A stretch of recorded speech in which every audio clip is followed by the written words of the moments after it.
Hi, everyone. Hi there. It's Alicia Davis And Stacey Watson from Transformative Leadership Strategies. We are. And we had a fabulous nonprofit leadership roundtable today, Stace. I know, it's the last one of 2019. I'm actually a little sad about that, but we're excited about launching our new series in 2020. More information on that to come. It'll start in January, and we're super excited because it's always such an inspiring conversation. It is, and today we were talking about the connection between decision-making and innovation. Right. Yeah, and one, so there were so many great insights that came out of it, and one theme, one of the many themes that came out was this whole idea of getting comfortable with failure. Yeah, and that is not something most of us are very comfortable with or good at, frankly. None of us really are.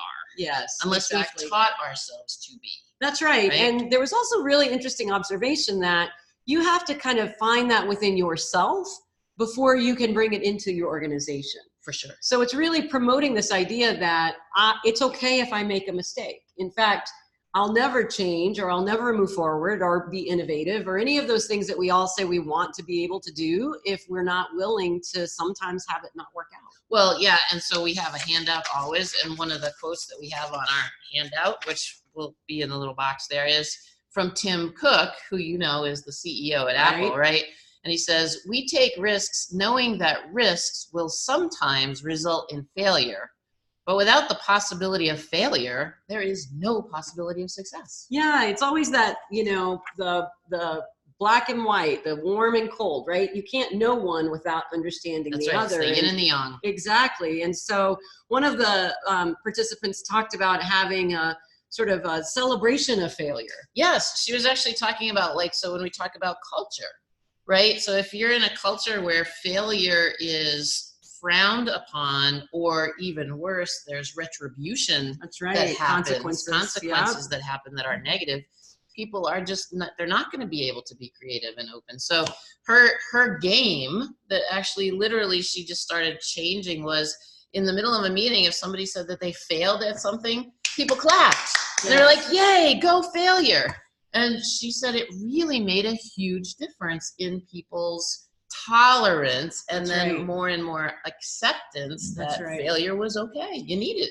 Absolutely. You know, it's funny because it's really in that willingness. There's something about the risk and the vulnerability that comes along with that risk that sets a tone, I think, for teams and organizations that really does then promote innovation. For sure. You know, it's sort of welcoming difference. It's really being willing to not have all the answers or know all the outcomes, where the real value of true innovation or thinking outside the box comes. That's right. That's right. And we actually had, so we've been very inspired, I think, you know, from some of our videos around Stephen M. R. Covey's work on the speed of trust. Yes. And actually, Stace, you found some other things that were on our handout that were about some observations that you might not think about, right? When we're talking about things that are related to innovation. Yeah, so one of the things he says is, you know, the obvious value of innovation has to do with being able to discover new opportunities and to grow. So we all know that, and that's why we say we want to be innovative, because we want to do that. But one of the things that he talked about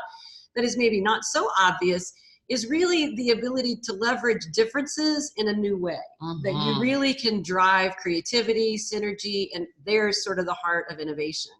And we were talking about that really draws in this idea of inclusion. That's right, for sure, because when you can be open to somebody else's idea or thought process, then you're being open-minded and allowing difference. That's exactly right. And what he says is when people trust each other, which of course the whole point of his book is around trust, then differences are really seen as strengths. But if there isn't trust, then differences are seen as more divisive. And you can tell that around the table, right? Like if somebody trusts another person and they come up with an idea, there's much more ability or willingness to listen and have a conversation than if there's no trust. There's like, "Oh no, I'm not going to do that." Shut down. We tried that, it failed, or, you know, we've always done it like this. We're not going to change, right? Exactly. There's that, I think, you know, the higher that there is trust, the more that there is innovation. That's exactly right. And inclusion and connection and all of those words that we talk about all the time that are really important qualities about culture. Yeah, so I think for our, participants in our group today, there was a little bit of an aha, just thinking about what are some of the qualities that we want to cultivate within ourselves and then on our teams and ultimately within the organization. And one person even observed, we're starting this at our team level and we're kind of working up. So in other words, we're trying to sort of create or drive this change and this openness towards innovation from the middle of the organization up, as opposed to waiting for it to come top down. That's right. So there's a lot of power that comes from understanding how much we can drive innovation. That's right, for sure. And it always starts with us, no matter what we're talking about. That's exactly right. Always. So thanks for listening, everyone. Hope this is helpful. All right. Talk to you soon. See you next week. Bye-bye. Bye.